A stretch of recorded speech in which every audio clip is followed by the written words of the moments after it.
أعوذ بالله من الشيطان الرجيم بسم الله الرحمن الرحيم تلاوت کردہ آیات کا ترجمہ وَإِذْ قَالَ مُوسَى لِقَوْمِهِ وہ وقت یاد کرو جب حضرت موسیٰ نے اپنی قوم سے فرمایا اذکروا نعمت اللہ علیکم ساری وہ نعمتیں یاد کیا کرو جو اللہ نے تمہارے اوپر نازل فرمائی ہیں اذ انجاکم من آل فرعون جب اللہ نے تمہیں فرعون کی تکلیفوں سے بچایا یسومونکم سوء العذاب وہ تمہیں سخت ترین تکلیفیں دیتا تھا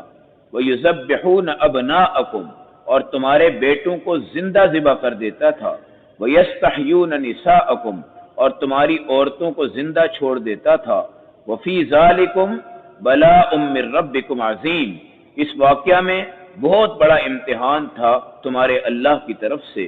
وَإِذْ تَأَذَّنَ رَبُّكُمْ جب تمہارے اللہ نے تمہیں یہ بات بتلا دی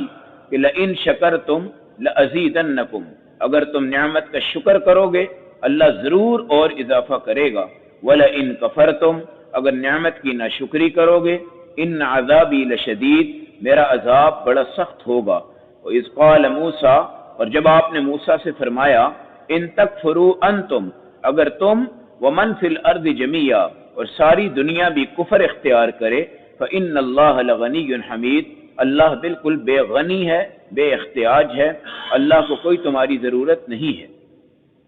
آج آپ کے سامنے آیت نمبر 6, 7, 8, پارہ نمبر 13 سورۃ ابراہیم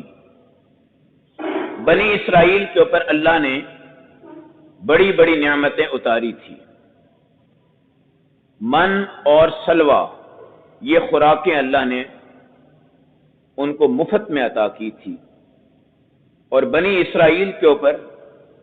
اللہ نے ان کی توبہ قبول کرنے کے اعتبار سے بھی بڑی نعمتیں اتاری موسیٰ علیہ السلام کو اللہ کہہ رہے ہیں کہ اپنی قوم کو کہو کہ خدا کی نعمت کو یاد کیا کرو کہ اللہ نے تمہارے اوپر کتنی بڑی نعمتیں اتاری ہیں جب تمہیں فرعون تکلیف دے رہا تھا پہلی نعمت اللہ نے تمہیں اس سے نجات دی یہ جو 10 محرم کا ہم روزہ رکھتے ہیں اس کو عاشورہ کہتے ہیں نبی صلی اللہ علیہ وسلم کا فرمان ہے کہ اس دن حضرت موسیٰ اور ان کی امت کو اللہ نے فرعون کے ظلم سے کیا دی تھی نجات دی تھی اس کے شکرانہ میں یہودی 10 محرم کا روزہ رکھتے تھے مگر نبی صلی اللہ علیہ وسلم نے فرمایا کہ میری امت کو چاہیے کہ وہ 10 کا اکیلا نہ رکھے تاکہ ہماری اور یہودیوں کی ایک شکل نہ بنے ہم 10 کے ساتھ یا تو 9 کا رکھ لیں اگر 9 اور 10 نہیں رکھنا تو 10 اور 11 رکھ لیں یعنی ہم 2 روزے رکھیں اور یہودی کتنے رکھتے تھے 1 اور عاشورہ اس لیے رکھتے تھے کہ اللہ کا شکر ہے اللہ نے ہمیں فرعون کے ظلم سے کیا دے دی ہے نجات وہ کرتا کیا تھا یذبحون ابناءکم تمہارے بیٹوں کو ذبح کرتا تھا وجہ اس کی یہ تھی اس کو یہ ڈر تھا کہ اگر یہ بیٹے آگے بڑھ گئے تو کہیں میری جگہ یہ سلطنت پہ قابض نہ آ جائیں آپ دیکھیں کہ اس نے موسیٰ علیہ السلام کو بھی ذبح ہی کرنا تھا مگر اللہ نے ان کی ماں کی طرف وحی فرمائی قرآن کی دیگر آیات کہتی ہیں وَأَوْحَيْنَا إِلَىٰ أُمِّ مُوسَىٰ أَنْ أَرْضِعِيهِ ہم نے ان کی والدہ سے کہا کہ تم موسیٰ کو دودھ پلاتی رہنا فَإِذَا خِفْتِ عَلَيْهِ فَأَلْقِيهِ فِي الْيَمِّ اگر تمہیں ڈر ہو کہ اب اس کو فرعون لینے آ رہا ہے تو پھر اس کو دریا میں ڈال دینا صندوق میں ڈال کے وَلَا تَخَافِي وَلَا تَحْزَنِي ڈرنا بھی نہیں غم بھی نہیں کرنا إِنَّا رَادُّوهُ إِلَيْكَ ہم انشاءاللہ ان قریب تمہارا بیٹا تمہارے ہاتھ میں واپس کریں گے اور اس کو بنائیں گے من المرسلین رسولوں میں سے چنانچہ فرعون کے گھر کے باہر دریا سے یہ بچہ نکالا اور اس کے گھر میں کوئی اولاد نہیں تھی تو اللہ نے موسیٰ علیہ السلام کو اس کے گھر میں پالا یہ اللہ کا نظام قدرت تو یذبحون ابناءکم وہ تمہارے بیٹوں کو کیا کرتا تھا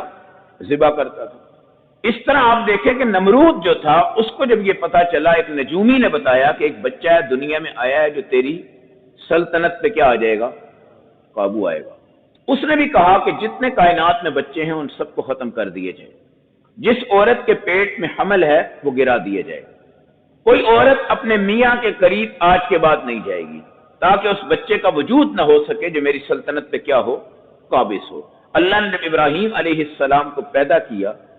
تو ان کی ماں نے کئی سال تک ابراہیم علیہ السلام کو ایک غار میں چھپایا، اور ان کے 2 انگوٹھوں میں سے ایک میں دودھ نکلا، ایک سے شہد نکلا۔ وہ ایک انگوٹھے کو لیتے تو دودھ ملتا، دوسرے کو لیتے تو شہد ملتا، کئی سال تک۔ جب ان کی ماں جاتی تھی تو اللہ اس غار کے پتھر کو اپنی طاقت سے ہٹا دیتے تھے، جب اماں واپس آتی تھی پھر وہ اندر ہوتا تھا۔ تو اللہ نے کیسا تحفظ وہاں پہ نصیب فرمایا ہے، اور یہ اللہ کی قدرت ہے، یہ اللہ کی قدرت ہے۔ وَفِي ذَلِكُمْ بَلَاءٌ مِّن رَّبِّكُمْ، لڑکیوں کو زندہ رکھتا تھا، اس کو پتا تھا کہ لڑکیاں سلطنت میں نہیں آئیں گی، اور یہ اس دور سے چل رہا تھا کہ عورت بادشاہت کے اوپر، وزارت کے اوپر نہیں آیا کرتی تھی۔ یہ تو آج کل کے دور میں ہے، عورتوں کو یہ شوق ہے وزیر بنے، صدر بنے، مگر اس دور میں بھی عورتوں کی حیا اور ان کا تقدس جو تھا بہت زیادہ تھا، اور ان کے تصورات میں یہ بات نہیں تھی کہ عورتیں کیا ہوں گی، سلطنت میں آئیں گی۔ اور قرآن کہتا ہے اس میں تمہارے لیے بہت بڑا امتحان تھا کہ تمہیں فرعون سے بھی بچایا اور موسیٰ علیہ السلام کو زندہ بھی رکھا جبکہ سارے بچے اس ٹائم مارے جا رہے تھے، اور پھر موسیٰ علیہ السلام کو رسول بھی بنایا، اور اب تم اس رسول کی کیا ہو، امت ہو۔ تو اللہ نے جب تمہارے نبی پہ انعام کیا تو تمہارے اوپر بھی کیا ہوگا، انعام ہوگا۔ قرآن کی دوسری آیت یہ کہتی ہے لَإِن شَكَرْتُمْ لَأَزِيدَنَّكُمْ، اگر تم شکر ادا کرو تو اللہ تمہاری نعمت کو بڑھائے گا۔ لوگ بڑے ہیلے بہانے ڈھونڈتے ہیں، کاروبار میں ترقی کا ذریعہ ڈھونڈتے ہیں، مختلف قسم کے معاشی پالیسیاں سامنے رکھتے ہیں، لیکن یہ قرآن کا ٹوٹکا ہے۔ اگر تمہارے پاس ایک پانی کا گھونٹ بھی آ رہا ہے الحمدللہ کہہ دو، ایک لقمہ روٹی کا مل رہا ہے الحمدللہ کہہ لو۔ صحابہ جہاد میں ایک ایک کھجور ایک ایک دن کھائی اور اس پہ گزارا کیا، شکر ادا کرتے رہے، کئی دنوں تک وہ کھجوریں چلتی رہی۔ پھر اللہ نے سمندر سے ایک مچھلی دکھائی، صحابہ نے اس کو باہر نکالا، اس کا نام تھا عنبر۔ اس مچھلی کو صحابہ اکرام تقریباً 15 دن تک کھاتے رہے۔ جب یہ مچھلی ختم ہو گئی تو جس کے بیچ میں سینٹر میں ہڈی ہے اس کو آدھا کر کے انہوں نے ایسے کھڑا کیا، اتنی اونچی تھی کہ سارے صحابہ اس کے نیچے سے کراس کر رہے تھے، اور وہ اتنا بڑا گیٹ اس کا بن گیا تھا عنبر مچھلی کا۔ تو نبی پاک علیہ السلام سے کہا یا رسول اللہ ہمیں وہ مچھلی ملی، ہم نے اس کو کھایا، تو میرے نبی نے فرمایا بہترین کھانا ہے جو اللہ نے تمہیں کیا کیا ہے، کھلایا ہے، اگر کوئی چیز بچ گئی تو میرے پاس بھی لے آؤ۔ تو یہ سب انعامات کس کے ہوتے ہیں، شکر کے ہوتے ہیں۔ ہم ہر وقت بڑی چیز کو دیکھتے ہیں، کوئی بہت بڑی چیز آئے تو شکر ادا کریں، حالانکہ چھوٹی سے چھوٹی ایک سوئی آپ کو مل گئی ہے، آپ نے دھاگا ڈالنا ہے، اللہ کا شکر ادا کریں۔ ایک قمیض آپ کو مل گئی ہے، بے شک اس پہ ٹانکے لگے ہوئے ہیں، اس پر بھی اللہ کا شکر ادا کریں۔ ایک جوتا پھٹا ہوا ہے، اس پر بھی اللہ کا شکر ادا کریں۔ چھوٹی سے چھوٹی چیز پہ آپ شکر شکر شکر الحمدللہ کہتے جائیں۔ قرآن کہتا ہے لَأَزِيدَنَّكُمْ، اللہ تمہاری نعمت کو کیا کرے گا، بڑھائے گا۔ حضرت داؤد علیہ السلام ایک دن اللہ سے کہنے لگے اللہ میں یہ کہتا ہوں نا شکر الحمدللہ، میں منہ سے نکالتا ہوں، پھر میرے اوپر ایک اور شکر واجب ہو جاتا ہے۔ وہ کیا ہوتا ہے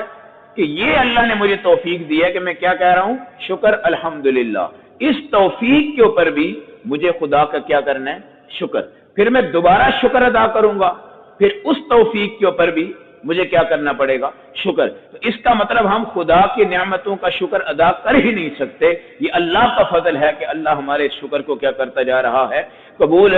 کرتا جا رہا ہے۔ تو شکر بہت بڑی نعمت ہے، اور اگر آپ کو کچھ بھی نہیں ملتا، نہ کھانا نہ پینا، پھر بھی شکر ادا کرو کہ اللہ نے تمہیں زندہ تو رکھا ہوا ہے نا، کھائے اور پیے بغیر، اور تم دیکھ رہے ہو،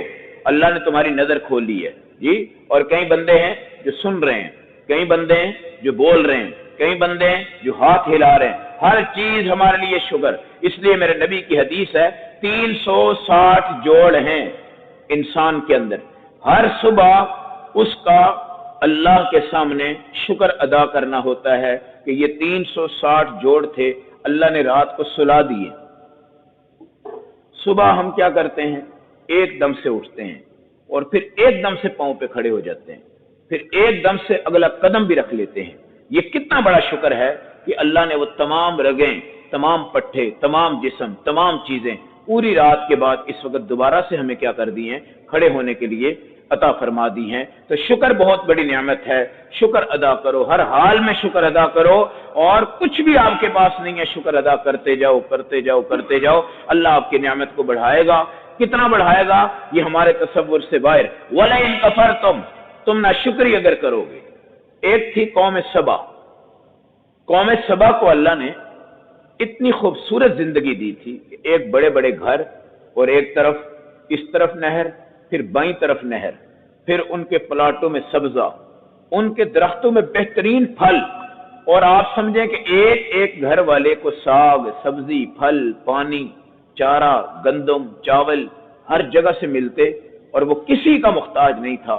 اور اللہ ان کو یہ بہت بڑی چیزیں عطا کرتا جا رہا تھا۔ ایک وقت آیا کہ انہوں نے اپنے آپ کو چودراہٹ میں تبدیل کیا اور اللہ کو سجدہ چھوڑ دیا، اور وہ کہنے لگے یہ سب ہمارے ہاتھوں کا کمال ہے، سب ہمارے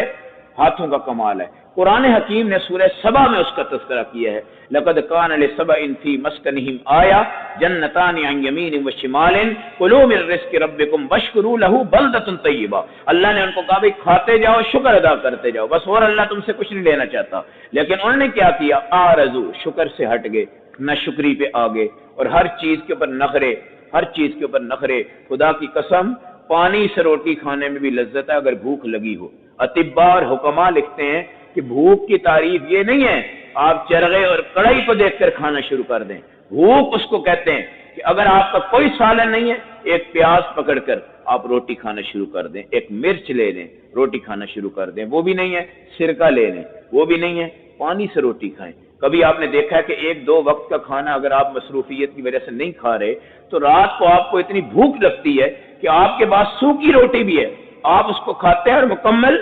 لذت کے ساتھ کھاتے ہیں۔ یہ بھوک اللہ کی نعمت ہے۔ اور کبھی کبھی ایسا ہوتا ہے کہ بھوک کسی کو نہیں ہوتی، ناشتہ کر رہا ہے جی ٹائم آ گیا، 2 بجے کھانا کھا رہا ہے جی ٹائم آ گیا، رات کو کھانا کھا رہا ہے ٹائم آ رہا ہے۔ یہ بغیر بھوک کے کھانے والا اپنے اندر روٹی نہیں ڈال رہا بلکہ بیماری ڈال رہا ہے، اور بغیر پیاس کے پانی پینے والا اپنے اندر شفا نہیں ڈال رہا بلکہ بیماری ڈال رہا ہے۔ اس لیے اللہ پیاس لگاتے ہیں پانی کی طلب ہو، بھوک لگاتے ہیں روٹی کی طلب ہو، تاکہ ہم اللہ کا کیا ادا کریں؟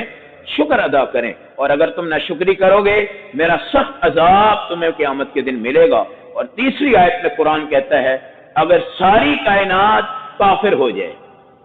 ایک بھی اللہ کی عبادت نہ کرے، ایک بھی اللہ کو سجدہ نہ کرے، اللہ کو کوئی فرق نہیں پڑتا، تمہارے اول آ جائیں، تمہارے آخر آ جائیں، تمہارے جنات آ جائیں، تمہارے انسان آ جائیں، ایک میدان میں ہوں، اور ہر بندہ اپنی اپنی ضرورت مانگے، اللہ ہر بندے کی زبان کو سمجھتے ہیں، اس کے مطابق اس کی ضرورت کو پورا کرتے ہیں۔ تم اگر سارے سجدہ چھوڑ دو، تم سارے رکوع چھوڑ دو، یہ نقصان تمہارا ہے، اللہ کا کوئی نہیں ہے۔ اور اگر تم ساری کائنات سجدوں پہ آ جاؤ، ساری کائنات رکوع میں آ جاؤ، اللہ کو کوئی فائدہ نہیں ہے۔ اللہ کی خدائی کو ہم ترقی نہیں دے سکتے، اللہ کی بڑائی کو ہم نہیں بڑھا سکتے، اللہ کی اٹھائی کو ہم نہیں اٹھا سکتے۔ اللہ تو ہے ہی بلند بالا، اللہ سے اوپر تو کوئی درجہ ہی نہیں ہے، اللہ سے اوپر تو کوئی عزت و مقام ہے ہی نہیں ہے۔ ہم تو خدا کی عبادت کر کے اپنی عزت بنا سکتے ہیں، ورنہ ہماری نافرمانی سے بھی اللہ کو نقصان نہیں ہے، ہماری فرما برداری سے بھی اللہ کو فائدہ نہیں ہے۔ فائدہ امت کو ہے، عوام کو ہے، نبیوں کو ہے، رسولوں کو ہے، صحابہ کو ہے۔ ہم یہ نہ سمجھیں کہ ہم 5 ٹائم کی نماز پڑھ کے کوئی خدا پہ احسان کر رہے ہیں، ہم درود پڑھ کے کوئی اللہ کے نبی پہ احسان کر رہے ہیں، ہم عبادت کر کے کوئی اللہ کے نبی پہ احسان کر رہے ہیں، ہم اپنے آپ کو جہنم سے بچا رہے ہیں۔ اور قرآن بھی یہ کہہ رہا ہے تم اور ساری دنیا نافرمان ہو جاؤ، کافر بھی اگر ہو جاؤ، اللہ کو کوئی فرق نہیں پڑتا، یہی ہوگا عذاب تمہارے اوپر آئے گا۔ فرمانبردار ہو جاؤ تب بھی اللہ کو کوئی فرق نہیں پڑتا، یہی ہوگا کہ جنت تمہیں نصیب ہو جائے گی۔ تو اللہ بنی اسرائیل کے واقعات سنا کے اس امت کو بھی یہ تمام چیزیں بتاتے جا رہے ہیں کہ جو شکر ان کا تھا اور جو شکر تمہارا ہے، تم تو حضرت محمد صلی اللہ علیہ وسلم کی امت ہو، وہ حضرت موسیٰ کی امت تھے، تمہارے اوپر ان پر 50 نمازیں فرض تھی، کتنی؟ تمہارے اوپر 5 ہیں، ثواب تمہیں 5 پڑھ کر بھی کتنے کا ہے؟ 50 کا ہے۔ موسیٰ علیہ السلام کی امت پر 1 کروڑ میں سے 25 لاکھ روپیہ زکوٰۃ فرض تھی، حضور کی امت میں 1 کروڑ سے 2.5 لاکھ روپیہ زکوٰۃ فرض ہے۔ یعنی آسانی بھی ہے اور اجر بھی ہمارے اوپر کیا ہے؟ زیادہ ہے۔ یہ جو وضو کی نعمت ہے یہ پہلی امتوں میں شرط نہیں تھا، ہمارے نبی کی امت میں یہ وضو بھی شرط ہوا، اور اس کے کرنے سے ہی اللہ آپ کے چھوٹے گناہ کیا کر دیتے ہیں؟ دھو دیتے ہیں۔ یہ جو استنجے کی سنتیں ہیں یہ ہمارے نبی علیہ السلام کی سنتیں ہیں، اس کے کرنے سے بھی اللہ ہمارے گناہ کیا کر دیتے ہیں؟ دھو دیتے ہیں۔ بنی اسرائیل کی جو امت تھی وہ اگر گناہ کرتی تھی گناہ، تو ان کے دروازوں پر اللہ لکھ دیتے تھے کہ یہ چور ہے، شرابی ہے، ڈاکو ہے، لیکن اس امت کے گناہوں پہ اللہ نے پردہ ڈالا ہوا ہے، اور مکمل پردہ ہے، اور یہ پردہ قیامت تک قائم رہے گا، اور حشر کے میدان میں اللہ اس گناہگار کو بلائیں گے، وہ ڈرے گا، اللہ کہیں گے یہ گناہ پڑھ، یہ بھی پڑھ، یہ بھی پڑھ، سارے پڑھے گا، پھر میرا اللہ اس کے اوپر ایک چادر ڈالے گا، اور یہ راز خفیہ باتیں ہوں گی اس کی اور اللہ کی، وہ کہے گا ہاں یہ میرے گناہ ہیں۔ اب وہ جب یہ پڑھ لے گا تو وہ جہنم کی طرف جانے لگے گا، تو میرا اللہ اس کو پکڑے گا، میرا اللہ کہے کہ جہنم میں نہیں جانا، تو جنت میں چلا جا، کہے گا اللہ یہ اتنے بڑے بڑے گناہ ہیں، اللہ فرمائیں گے دیکھ دنیا میں نے چھپائے تھے، میں آج بھی چھپا رہا ہوں، بس چھپا چھپا کے میں نے تیری مغفرت کا بہانہ بنا دیا ہے۔ وہ خاموشی سے اللہ اس کو کہیں گے تو جنت میں چلا جا۔ بنی اسرائیل میں اگر یہاں گندگی لگ جاتی تھی تو وہ اس حصے کو کاٹ کے پھینکتے تھے، اس کپڑے کو پھاڑ دیتے تھے، مگر ہمارے اندر پانی موجود ہے، اس کو دھو لیں، مٹی موجود ہے، آپ تیمم کر لیں، لیکن اللہ نے ہمارے اوپر کوئی سختی نازل نہیں فرمائی۔ تو ہمارے لیے سب سے بڑا شکر ہے حضور پاک کی امت کے لیے کہ اللہ نے تھوڑا دین، آسان دین اور بہترین بدلہ عطا فرمایا ہے۔ وہ لوگ 800 700 500 سال کے ہوتے ہیں اور ان کے گناہ کتنے ہوتے ہوں گے۔ ایک عورت نے حضرت موسیٰ سے کہا کہ دعا کریں میرے چھوٹے چھوٹے بچے مر جاتے ہیں۔ آپ نے پوچھا اماں جی یہ بتاؤ کتنی کتنی عمر کے ہو کے مرتے ہیں؟ کہنے لگے جی کوئی 200 سال میں مرتا ہے، کوئی 250 سال میں مرتا ہے، کوئی 300 سال میں مرتا ہے۔ موسیٰ علیہ السلام اس وقت مسکرانے لگے، فرمایا کہ ایک امت ہے وہ آخری پیغمبر کی، رسول پاک علیہ السلام کی امت ہے، خدا کی قسم 250 سال کی تم بات کرتے ہو جی، اس امت میں اگر 250 سال 300 سال کسی کو ملتے تو وہ تو کمال کی عبادت کر جاتی، ان کو ملیں گے 50 سال 60 سال۔ تو وہ عورت کہنے لگی موسیٰ علیہ السلام کے سامنے کہ وہ 60 سال اگر ہماری امت میں ہوتے تو میں تو ایک ہی سجدے میں گزار دیتی، میں تو ایک ہی سجدے میں گزار دیتی۔ اب عمر اتنی ہے 60 70 ہے، 60 70 ہے، مگر انسان نہیں سمجھتا، وہ سمجھتا ہے کہ میں نے مرنا ہی نہیں ہے، اور وہ اپنی بڑی بڑی پلاننگ، بڑی بڑی ترتیبیں قائم کرتا ہے، اور یہ اس کی ناکامی کی خوبصورت نظام سے ہٹانے کی ایک وجہ ہے۔ تو اس لیے قرآن کہتا ہے عبادت سے خدا پر احسان نہیں ہے، درود سے نبی پر احسان نہیں ہے، یہ تمہاری اپنی ذات پر احسان ہے۔ اللہ ہم سب کو دین ایمان اور اس کی محبتیں نصیب فرما دے۔ اللہم صلی علی سیدنا